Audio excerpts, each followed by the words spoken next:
Assalamualaikum warahmatullahi wabarakatuh. Perkenalkan, nama saya Nulaili Ramadhani, NIM 200611000184, kelas 3D. Di sini saya akan mempresentasikan tentang seni rupa. Yang terhormat yaitu Bapak dosen Pariska Indra Pradana, SPD MPD. Di sini saya akan menjelaskan 20 istilah dalam seni rupa. Yang pertama ada abstrak. Abstrak adalah sebuah cara mengekspresikan karya seni dengan metode yang tidak menggambarkan wujud atau bentuk nyata dari sebuah objek dan bisa jadi memperumit atau menyederhanakan wujud aslinya. Yang kedua, artistik, yaitu artinya memiliki nilai keindahan. Yang ketiga, asimetris, yaitu lawan kata dari jenis simetris atau yang disebut tidak seimbang. Yang keempat adalah bidang. Bidang artinya luas atau wilayah permukaan dua dimensi dan dibatasi oleh garis. Yang kelima, batik.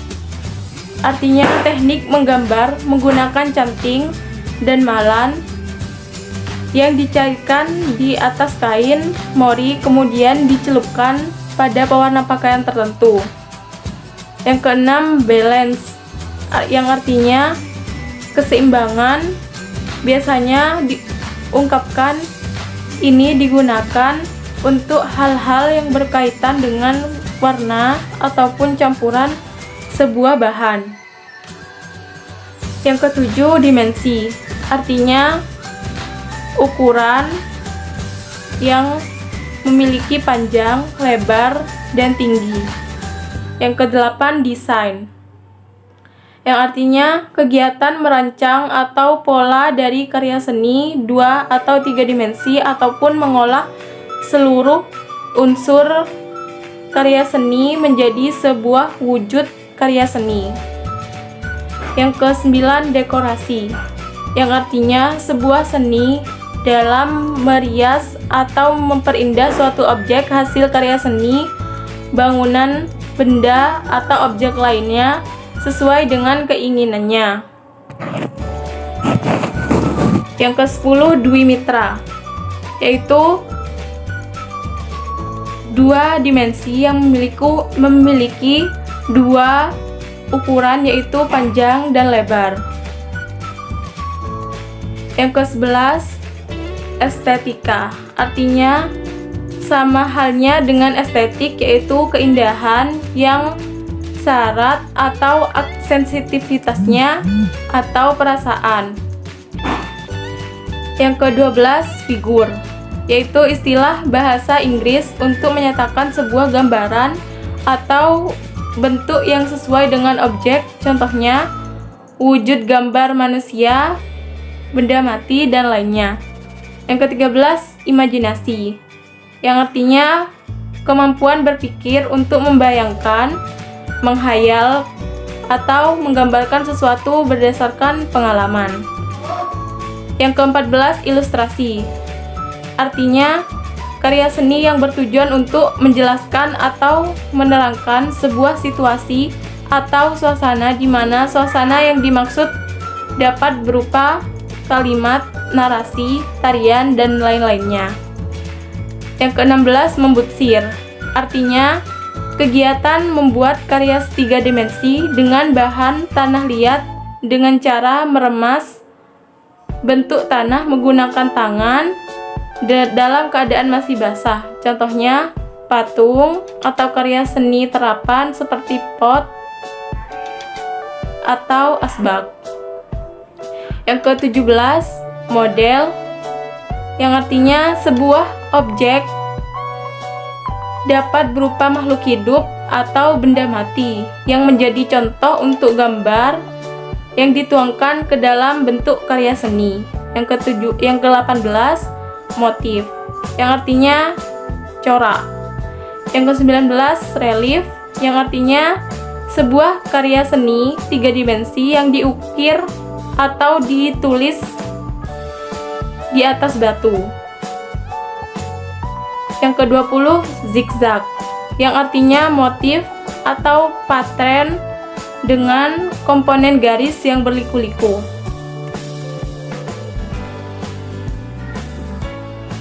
Keterkaitan istilah seni rupa dengan 5 mata pelajaran. Di sini saya mengambil mapel matematika, IPS, IPA, PKN, dan PJOK.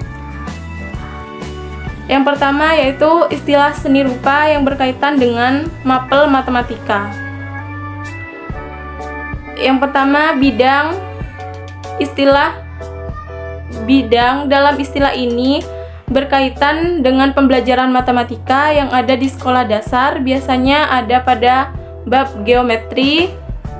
Istilah ini dapat diartikan sebagai luas atau wilayah permukaan 2 dimensi yang dibatasi oleh garis.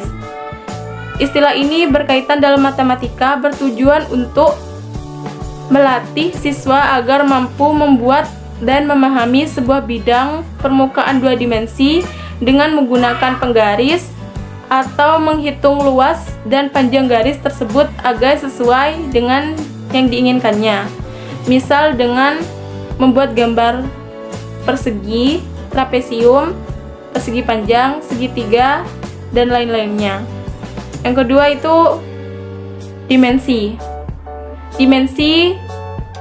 Istilah ini berkaitan dengan pembelajaran matematika yang biasanya ada pada bab bangun ruang. Istilah ini dapat diartikan sebagai bidang yang memiliki panjang, lebar, dan tinggi. Istilah ini dikaitkan dalam matematika, bertujuan untuk melatih siswa untuk membuat sebuah gambar bangun ruang, misalnya membuat gambar kubus, balok, tabung, prisma, dan lain-lainnya. Yang kedua yaitu istilah seni rupa yang berkaitan dengan mapel IPS. Yang saya ambil adalah istilah relief. Relief ini berkaitan dengan pembelajaran IPS yang ada di sekolah dasar, biasanya ada pada bab akulturasi budaya. Istilah ini dapat diartikan sebagai sebuah karya seni 3 dimensi yang diukir atau dilukis di atas batu. Istilah ini dikaitkan dalam pembelajaran IPS, bertujuan untuk mengajak siswa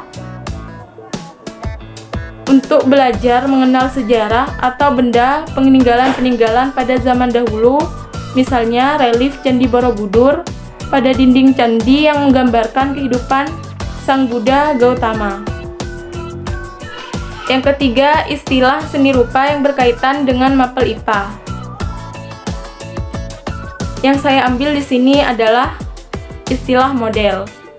Istilah ini berkaitan dengan pembelajaran IPA yang ada di sekolah dasar, biasanya ada pada bab anatomi manusia.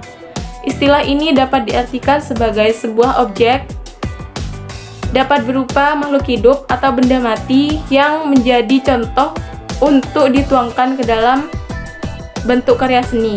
Istilah ini dikaitkan dalam pembelajaran IPA, bertujuan untuk mempelajari siswa tentang morfologi dan anatomi manusia yang berfungsi untuk sebagai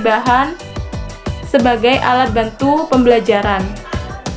Contohnya yaitu model kerangka manusia, model tengkorak, dan torso manusia. Yang keempat adalah istilah seni rupa yang berkaitan dengan mapel PKN. Yang saya ambil istilah seni rupanya yaitu konvensional. Istilah ini berkaitan dengan pembelajaran PKN yang biasanya ada pada bab keberagaman budaya. Istilah ini dapat diartikan sebagai seni yang dibuat berdasarkan kebiasaan yang sering dilakukan namun tidak tertulis, seperti adat. Istilah ini berkaitan dalam pembelajaran PKN, bertujuan untuk siswa lebih memahami dan melestarikan adat istiadat yang ada di Indonesia dan bisa lebih saling menghargai sesama suku dan budaya yang ada di Indonesia. Yang kelima adalah istilah seni rupa yang berkaitan dengan mapel PJOK. Di sini saya mengambil istilah seni rupa zigzag. Istilah ini berkaitan dengan pembelajaran PJOK yang biasanya ada pada bab kelincahan otot. Istilah ini dikaitkan dalam pembelajaran PJOK bertujuan untuk melatih siswa lebih lincah dan menguatkan otot kaki dengan cara lari zigzag. Sekian presentasi dari saya, kurang lebihnya mohon maaf. Wabillahi taufiq wal hidayah. Wassalamualaikum warahmatullahi wabarakatuh.